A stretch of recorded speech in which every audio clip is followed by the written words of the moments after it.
Certa vez, o Rabi Eleazar e o Rabi Yossi estavam caminhando pelo deserto, estavam em Bar Midbar. E o Rabi Yossi disse, quando se diz Pinhas, olha, eu te dou o meu pacto de paz, significando o paz do anjo da morte, para que você jamais teria poder sobre ele e que não sofreu seus castigos. Quanto à tradição, Pinhas não morreu, e a gente viu isso em Juízes 20, 28 ontem. E 400 anos depois, Pinhas estava ainda perante a Arca Sagrada. Isso significa que até hoje ele está sobre a Arca Sagrada e que não existe outro sumo sacerdote senão Pinhas. Não é? Ele é o único sumo sacerdote, não vai existir nunca outro além dele. Vamos continuar aqui. A verdade é que ele não morreu como os outros homens e sobreviveu a toda a sua geração, porque ele manteve o pacto superior. E quando ele deixou o mundo, veja, o pacto não é o pacto inferior, é o pacto superior. E quando ele deixou o mundo, ele estava com desejo celestial e um belo apego. Rabi Eleazar citou o versículo, e ele me mostrou Yehoshua como sumo sacerdote que estava diante do anjo de Hashem, tá vendo? Esse aqui está em Zacarias 3:3, como a gente vê.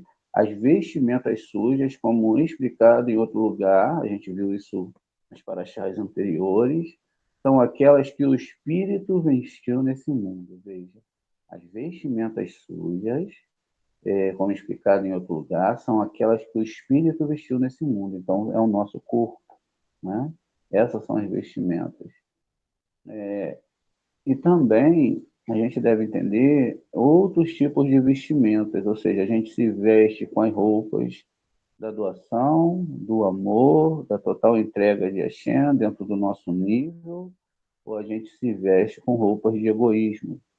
Né? É assim. Então, o nosso corpo, ele não pode controlar a nossa alma, mas a nossa alma tem que controlar o nosso corpo. Então, aquelas que a pessoa vestiu nesse mundo, né? São essas roupas. Foi perguntado, quando um homem é condenado à geena, quais são as roupas que o veste? E a resposta dada pela palavra, ora, Yeshua estava vestido com roupas sujas e assim estava diante do anjo. Vamos ver lá em Zacarias 3:3. A gente falou sobre isso um tempo passado. A gente vai falar de novo agora e vai ver aqui em Zacarias 3:3. Vai Yehoshua, Raiá, Lebeche, Begedim, Soim, Veomede, Lefinei, Ramelar. Ora, Josué estava vestido com roupas imundas quando se apresentou diante do anjo. Viu? Ele era um tzadik, tá? Ele era um tzadik muito grande. Aí diz aqui o seguinte: e esse se manifestou e disse a seu servo: tire a roupa suja dele. E ele disse a ele: veja, eu removi a culpa de você, e você será revestido com vestes, né? Então ele deu uma ordem, um diadema puro, seja colocado em sua cabeça. Eles colocaram um diadema puro em sua cabeça e o vestiram com vestes sacerdotais. E o anjo de Deus estava presente. Tá vendo? Olha, o anjo estava aqui, ó. O Melahá, o anjo, Begidim, o Melahá, o anjo de Adonai, estava presente. E o anjo de Deus ordenou a Josué. Então, Vaiad, Meler, né? Adonai, Behoshua, Lemor. Assim, disse Deus dos exércitos: se você andar nos meus caminhos e guardar a minha ordem, você, por sua vez, governará a minha casa. E a palavra é muito séria, né? Então, se a pessoa guardar a Torá, se ela guardar as leis de amor, e se ela for deixar Hashem habitar totalmente na alma dela, tirando toda a negatividade, né? Então ela poderá entrar nos caminhos de Hashem. Aí diz aqui, esse foi o anjo designado sobre Geena, foi o anjo que a gente conhece, não é? Que é um servo de Hashem. E a partir disso podemos aprender que as más ações de um homem fazem para ele aquelas vestes sujas. E assim Deus disse a ele, depois, eis que eu fiz sair de ti, a tua iniquidade vestiu você como um terno rico.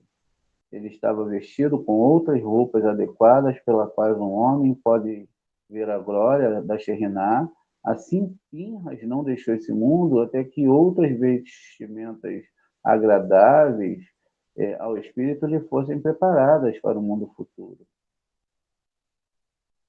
Certa vez, quando o Rabi Simeão estava estudando esta parte, veio seu filho Eleazar e lhe perguntou qual é a relação de Nadab e Abiú com Pinhas. Se Pinhas não tivesse nascido quando eles morreram e tivesse vindo ao mundo depois, tomado o lugar deles, eu poderia entender. Mas ele já vivia naquela época, a sua alma já estava em seu lugar. E ele lhe respondeu, meu filho, há um profundo mistério aqui. Quando deixaram o mundo, não foram protegidos sob a asa da rocha sagrada, porque não tinham filhos e, portanto, não eram aptos para o sumo sacerdócio. Isso são os filhos de Aharon. Então, eles não eram aptos para o sacerdócio. Quando Pinhas se levantou contra os adúlteros, quando ele viu todas as hostes das tribos de Simeão se reunindo ao redor, sua alma os deixou. Então as duas almas que andavam nuas, ou seja, elas não tinham vestimentas, se juntaram a ele e todos se tornaram um e juntos entraram nele, de modo que ele tomou o lugar de Nadab e Abiú. Ou seja, as almas entraram, a gente viu isso no Vave cortado, entraram nele, essas almas para ter essa retificação.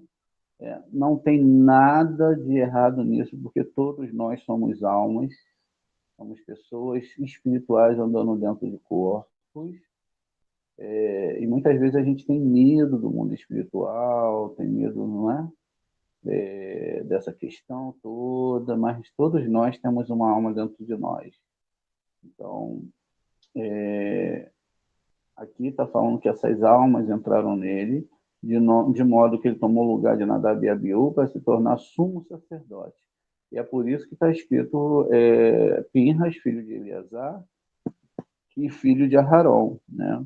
Veja, por isso que ele é chamado assim. O Rabi Hia expôs o verso, aqui se faz a erva produzir para os animais. É o 104:14, tá bom? Então, ele faz a vegetação brotar para o gado e plantas para o serviço do homem, para produzir pão na terra. Então, veja, aqui, a gente olhando o texto sem a ótica dos servos, a gente logo acha que Deus está produzindo erva para os animais. É lógico que num certo sim, mas a Torá ela só está falando do mundo espiritual. Os terrilis, eles só estão falando do mundo espiritual. Então, o que diz aqui? A erva refere-se a 60 mil milhares de anjos que foram criadas no segundo dia da criação, tá vendo? 60 mil milhares de anjos, e todos sendo de fogo flamejante. Veja, eles são de fogo flamejante, esses anjos que foram criados por Hashem. Então, e são chamados de grama, tá vendo? Anotem, quando vê grama na Torá, não está falando de grama, está falando desses anjos, porque são constantemente cortados e restaurados. Eles são comida para as bestas sobre as quais o homem governa. Veja que coisa interessante. É lógico que as bestas que o homem governa são os seus desejos, não é? Por isso que é grama, está fazendo uma alusão a essa questão de que a gente sempre tem que estar parando a grama. O Rabi e o Rabi Yossi se levantaram uma vez à meia-noite para estudar a Torá. Enquanto estavam sentados, viram uma sombra pairando sobre eles, indo de um lado da casa para o outro. E muito se maravilhou. Rabi Aba disse: Iossi, meu filho, vou te contar o que aconteceu comigo uma vez com a lâmpada sagrada, ou seja, com o Shimon Bar Yochai.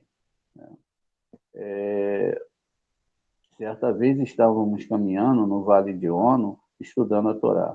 Para escapar do calor do sol, sentamos numa cavidade de uma rocha e eu disse a ele: por que toda vez que os pecadores se multiplicam no mundo e o castigo paira sobre o mundo, os virtuosos entre eles são abatidos por eles?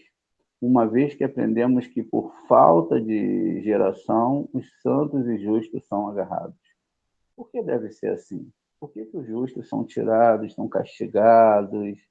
Por que isso acontece? É porque eles não repreendem o homem por suas más ações.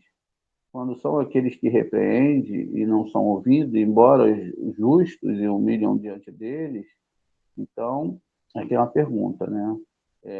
Que não repreendem e não são ouvidos. Embora os justos se humilhem diante deles, se é para que não tenham quem os proteja, que não morram nem sejam presos pelos seus pecados. Pois para os justos é uma satisfação ver a destruição dos pecadores. Ele respondeu: é verdade. Os justos são capturados por causa da geração, mas podemos explicar isso por analogia com os membros do corpo. Quando todos os membros estão com dor e sofrendo de doença, um membro deve ser atingido para que todos possam ser curados. Qual é esse? O braço. O braço é golpeado, o sangue é tirado dele, e isso é a cura para todos os membros do corpo. Tais são os homens como membros de um corpo. Quando Deus deseja curar o mundo, ele fere um homem justo, dentre eles com doença e sofrimentos. E por meio deles, cura todos, como está escrito, mas ele foi transpassado por causa das nossas transgressões, quebrado por causa das nossas iniquidades. E com a sua chaga nós vimos a cura. Isso é Isaías 33:5. Um homem injusto nunca é atormentado, exceto para trazer cura à sua geração. Então, ninguém pode se sacrificar fora da sua geração. Não existe lógica. Quando você sofre, um tzadik, sofre pela sua geração, quando ele é pego para o eterno, é pela sua geração. Ninguém pode sofrer por uma geração que ele não está, porque não existe o sofrimento para aquela pessoa. Então, por isso é que também a gente vê o desenvolvimento da história de Sodoma e Gomorra, que lá os homens, se tivessem 50 tzadikim, se tivessem 40, 45, etc., poderia consertar, porque eles absorveriam através do seu amor, e é um amor muito sincero, porque você pagar pelo erro dos outros. Então, o tzadik, ele naquela geração, ele paga, ele vai, não é? Ele vai receber, Hashem, estou aqui para fazer seu trabalho, tá vendo? Então, mas na geração, não tem lógica de ninguém sofrer. Como que alguém vai sofrer? Eu, quem se torna um tzadik, pode sofrer por uma próxima geração? Não pode. Nós podemos sofrer por essa geração, né? Porque o tzadik, ele tem força para isso. Jó, ele foi usado por Hashem para salvar Israel. Se não fosse Iov, Israel não ia ser salvo. Então, ele usa dentro dos erros que Iov tem ali, lógico, mas também isso era para o bem de Iov, mas o lado negativo se distraiu, não é, com Iov, enquanto Israel pôde sair, senão Israel não saía. Então, essa expiação por ela, porque o outro lado prefere que o castigo recaia sobre o homem virtuoso e não sobre qualquer outro, porque então não se importa com o mundo, tudo por causa da alegria que ele encontra para ter poder sobre ele. Mas ainda outro homem virtuoso pode alcançar o domínio pelo mundo como ele. Ele diz a ele: se todos sofressem, o mesmo, eu entenderia, mas vemos um lugar um homem justo que está doente e sofrendo, em outro lugar um homem justo que desfruta de coisas boas do mundo. Ele respondeu: um ou dois deles são suficientes, pois Deus não deseja golpeá-los todos assim, como uma sangria de um braço, é suficiente. Somente a doença se torna muito grave, é necessário sangramento com os dois braços. E assim, aqui, se o mundo se torna muito pecaminoso, todos os virtuosos são espancados para curar toda a geração. Mas não sendo assim, não é espancado. Os demais são deixados sozinhos quando as pessoas são curadas, os justos são curados com eles. Mas às vezes passa todos os dias sofrendo para proteger o povo, e quando morrem, todos são curados. Olha que coisa bacana. Quando a Hashem pega o tzadik, um tzadik, ele vai manter aquele tzadik ali sofrendo para o tzadik poder rezar. Então o tzadik vai ter que rezar, rezar, rezar, rezar, rezar, e nunca vai poder rezar por ele. Ele vai rezar por todo mundo, vai passar pelos sofrimentos, ninguém vai saber pelo que ele está passando, e ele vai ter que rezar e vai ter que se doar para as pessoas, sem ninguém nem saber do sofrimento dele. Então ele reza, ele pede pelos seus amigos, ele ama o seu amigo e Deus está punindo ele por causa do erro das outras pessoas. Então, se ele não inteirinho da vida dele, ele consegue trazer para o seu grupo espiritual, ele consegue curar os seus amigos através, né, da sua reza, fazer essas pessoas se evoluírem espiritualmente. Então, se todos estão curados, então ele é curado. Mas se tiver alguém doente, ele vai continuar sofrendo para que ele possa rezar, estudar a Torá, mas nunca para ele. Quando então esse homem, esse tzadik, naquela geração, ele morre, então é capaz de vir a cura para todas as outras pessoas. Esse tzadik, ele só é apaixonado pela Torá do Eterno, é o Eterno que vai fazer gerar nele essa vontade que a gente nunca vai entender, e é ele que vai ser, não é, a força de Hashem sobre os outros, para que os outros possam crescer. Aí diz aqui: nós nos levantamos e continuamos no nosso caminho, e o sol batendo mais forte e opressivo. Ou seja, eles estavam ali no tratamento espiritual. Vimos algumas árvores no deserto com água embaixo e nos sentamos à sombra de uma delas. Eu perguntei a ele: como é que todos os povos do mundo, apenas os judeus, se movem de um lugar para o outro quando estudam a Torá? Um hábito que parece vir naturalmente para eles, e eles não podem ficar parados.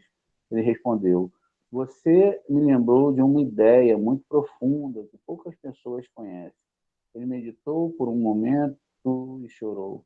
Então ele continuou: infelizes os homens que andam como animais sem entender. Essa é a única coisa que é suficiente para distinguir as almas santas de Israel das almas dos povos pagãos. As almas de Israel foram cortadas da lâmpada sagrada, como está escrito. O espírito de Hashem é a lâmpada, é o espírito do homem é a lâmpada de Hashem. Isso mostra que nem todo homem está dentro desse nível de construção de alma. Esse nível de construção não é um nível para qualquer um, não é para criança. É um nível que tem que ter uma grande compreensão, porque senão a pessoa não fica. Então, diz aqui: uma vez que essa lâmpada foi acesa, da Torá superior, tá vendo? Sua luz nunca cessa por um instante. Como a chama de um pavio que nunca morre por um instante. Assim, quando um israelita diz uma palavra da Torá, uma luz é acesa. E ele não pode ficar quieto sem que ela vá de um lugar para o outro. A chama de um pavio. Mas as almas do pagão são como restolho que não emite chama e, portanto, permanecem imóveis, como madeira que queima sem chama. O que diz aqui? Que uma pessoa que nasceu em Israel, que já tem a alma toda preparada, ela já nasceu estudando a Torá, ela nunca fez idolatria, ela nunca passou por esses processos, então ela tem uma alma, não é? Que ela tem a chama, ela tem a presença do Oroa, ela tem todos os gravetos, ela sabe como a Torá, enfim, a combustão dele é rápida, né? Então a fogueira de Lag Baomer dele é rápida, ele tem todos os acessos. As pessoas que nasceram fora de Israel não têm, por isso que o esforço é muito maior. E Tró tinha que fazer um esforço muito maior. Pinhas era descendente de Tró.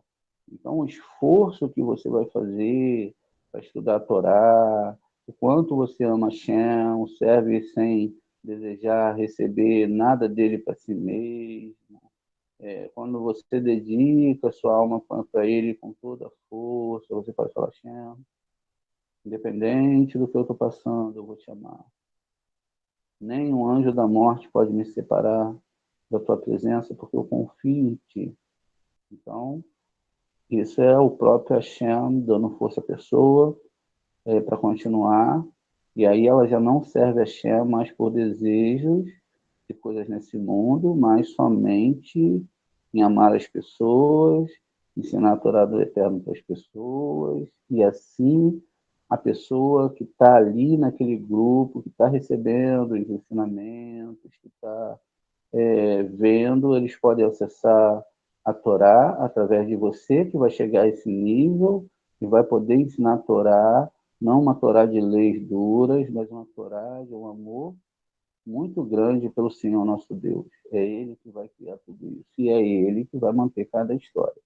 Então, veja, você vai montando tudo isso e você vai, então, construindo, né? Então, mas aqui os pagões são como restolho que não emitem chama e, portanto, permanecem imóveis, como madeira que queima sem chama. O que eles estão falando ali? Eles não se movimentam na árvore Sefirot. Eles ficam somente a nível de Malhut. Eles não vão estar como sábio, que vai estar lá em Hesed, daqui a pouco sobe para Biná, desce para Tiferet. Eles estão sempre em movimento, buscando consertar essas sefirotes interiores. Então, aí continua aqui. Rabi, eu escolho, esta é uma boa explicação. Estou feliz por ter ouvido isso. A sombra voltou como antes e caminhou para cima e para baixo, para a casa de uma forma de um homem, para a casa na forma de um homem. Rabi caiu de cara no chão. Rabi Yossi disse, eu me lembro que uma vez vi Rabi Pinhas bem aí, neste lugar, discutindo o verso. Filho de Eleazar, filho de Arão, o sacerdote. Ele disse, Deus, naquela época, estava discutindo como dar essa aliança a Pinhas, porque ele pertencia, né, essa bênção, ela pertencia por direito a Moshe, e teria sido um insulto para ele dá-la a outra pessoa, sem o seu consentimento. Por isso Deus começou a falar a Moshe, dizendo, Pinhas, filho de Eleazar, filho de Arão, o sacerdote. Moshe disse, soberano do universo, e ele? E ele respondeu, você arriscou a sua vida muitas vezes para salvar Israel da destruição. E agora ele desviou a minha ira dos filhos de Israel. A isso Moshe disse, o que você quer de mim? Tudo está nas suas mãos. Ele respondeu, não, tudo está em suas mãos. Diga a ele, a Sheriná, habitará nele. Moshe respondeu, quero que de todo o coração está com ele. Então Deus disse, declara em voz alta que o livras de todo o teu coração. Portanto, vemos nos textos, diga a ele, né? Eis que eu, ou seja, Moisés dou a ele a minha aliança. E não diga a ele, no entanto, não pense que foi retirada de Moisés, era como uma luz da qual outra ilumina sem perder por isso. A exemplificação aqui é que a gente sabe que Moshe é HP de Biná, não é? São os sistemas superiores, são ouvido, nariz, boca desses mundos superiores, e que ele, ao passar essa divindade, nada foi retirado de Moshe. Moshe não perde nada. Então, o próprio Eterno, ele não foi diminuído, ele, na verdade, ele se manteve como era, né? E não teve perda nenhuma por isso. A sombra então veio e sentou e beijou-os. Eles ouviram uma voz dizendo. A gente tem que parar aqui, gente, porque às vezes a gente pode confundir algumas coisas. Então vamos aqui no Terlim 91, para a gente entender que essas linguagens antropomórficas, sombras e etc., elas têm um sentido maior dentro da Torá, e que não está realmente falando que tinha uma sombra ali, não é nada disso. A questão está no Terrilim 91. Né? Ó, aquele que habita, não no abrigo do Altíssimo,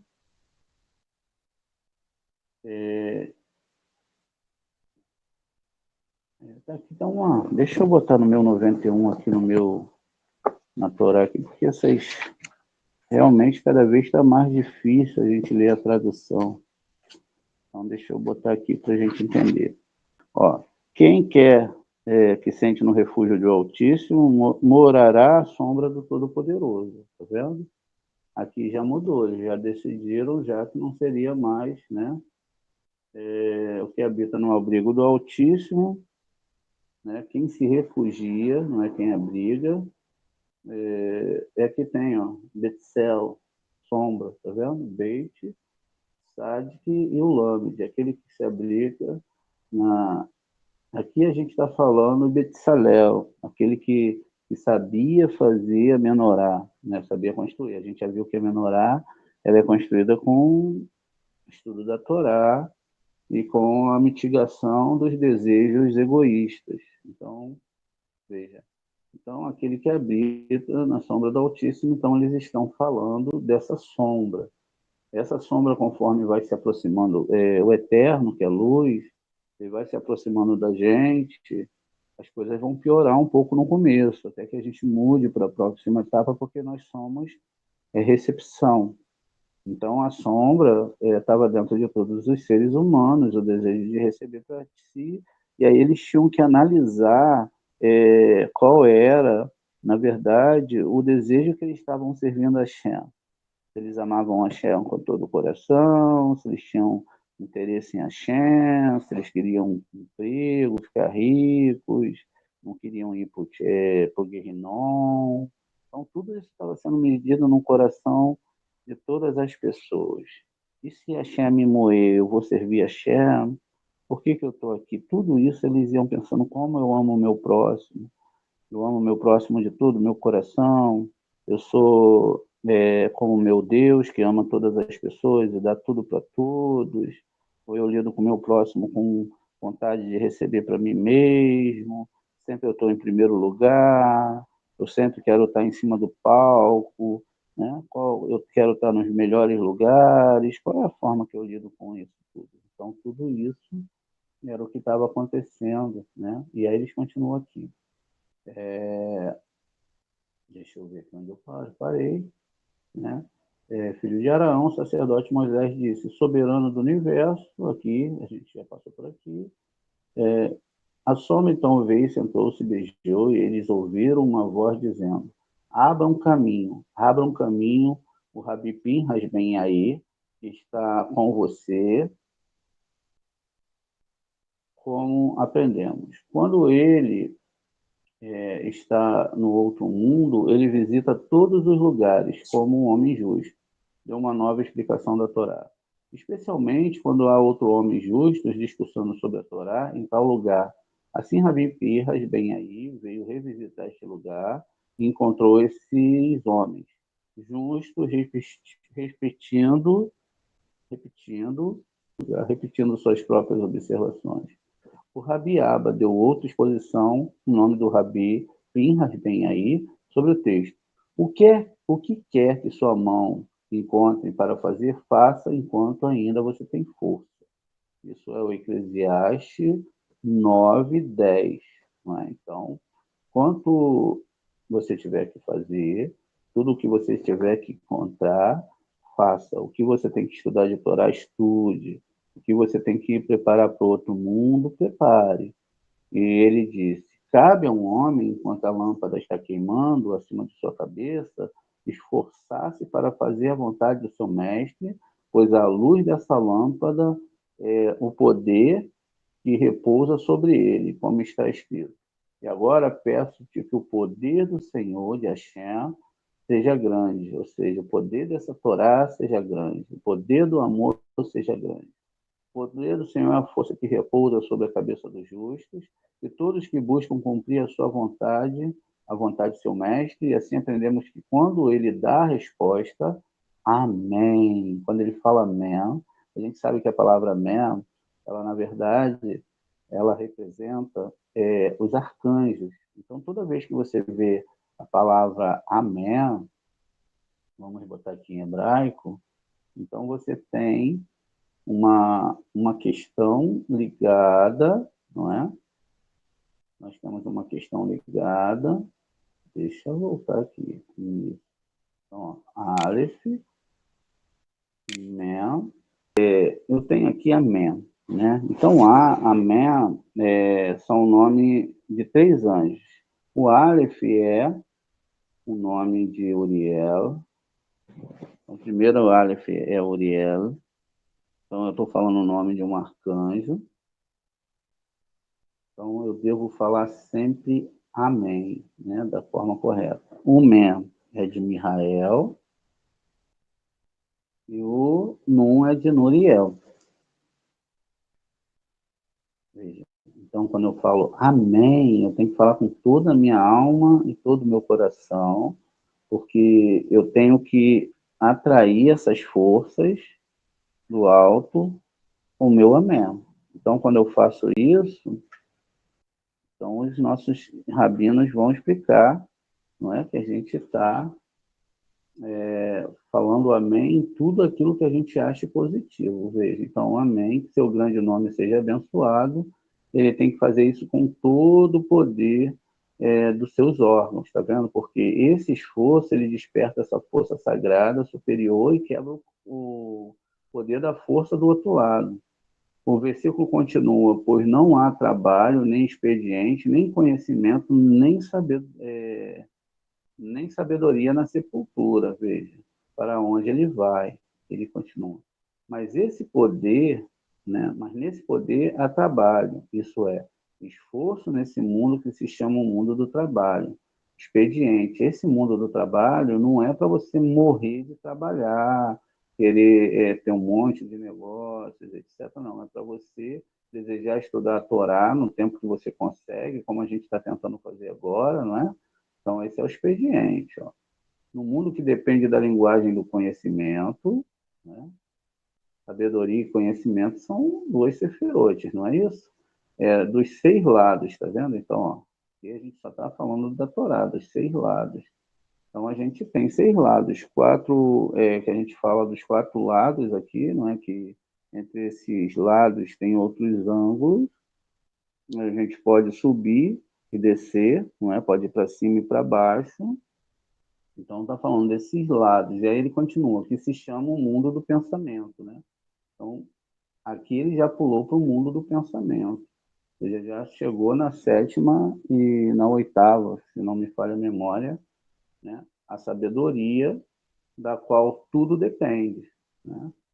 Então, veja, essa sabedoria da qual tudo depende, portanto, um homem não trabalha aqui, não trabalha com seu poder neste mundo para colocá-lo em trabalho, expediente e conhecimento da sabedoria, tá vendo? Não é nesse mundo. Ele acabará entrando na guiena onde não há trabalho, ou expediente, ou conhecimento, ou sabedoria, porque todo homem desce, veja, todos os homens descem ao Sheol. Nesse tempo todo que nós estamos aqui, nós somos expert em ir e voltar do Sheol, tá vendo? Você já esteve lá, eu já estive lá, E se a gente está aqui é porque a gente ainda faz parte da história, que legal, né? Mas ressuscita ao mesmo tempo, exceto aqueles pecadores que nunca tiveram pensamentos de arrependimento. A única forma de não sair de lá, né, é não ter arrependimento. E que descem e não se levantam. Até os completamente justos descem para lá, tá vendo? Até eles vão para o Guerrinom. Mas eles só descem para trazer de lá certo número de pecadores. Por isso que Pinhas teve que ir. Pinhas era um homem justo, por isso que ele teve que descer. Isto é aqueles que pensam que se arrependeriam neste mundo, mas não foram capazes de fazê-lo a tempo antes de deixá-lo, tá vendo? Então, eles não tiveram tempo. Os justos descem e os trazem para cima. O Rabiaba disse a Rabiose: quão bela é a joia que você ganhou da companhia do santo que está conosco. Quero acrescentar que certamente não é correto enviar uma mulher para ficar em outro lugar até que seu marido lhe dê permissão. E é por isso que o primeiro você deve contar e persuadir seu marido a lhe dar permissão. Então Deus persuadiu Moisés e disse: eis que dou a ele a minha aliança de paz. E até que Moisés lhe desse permissão para ir para lá, ele não iria. Da mesma forma, o justo do mundo lhe dá permissão para habitar entre os justos. À noite ela vem para o marido e pela manhã volta para o justo do mundo. Quem? A Sheriná. Né? Mas ela está sempre no comando do seu marido. Assim Moisés deu o presente a Pinhas, com a condição de que ele fosse posteriormente restaurado, e foi por esse pacto que Pinhas obteve o sumo sacerdócio. E sem ele não teria apegado ao grande grau do sacerdócio.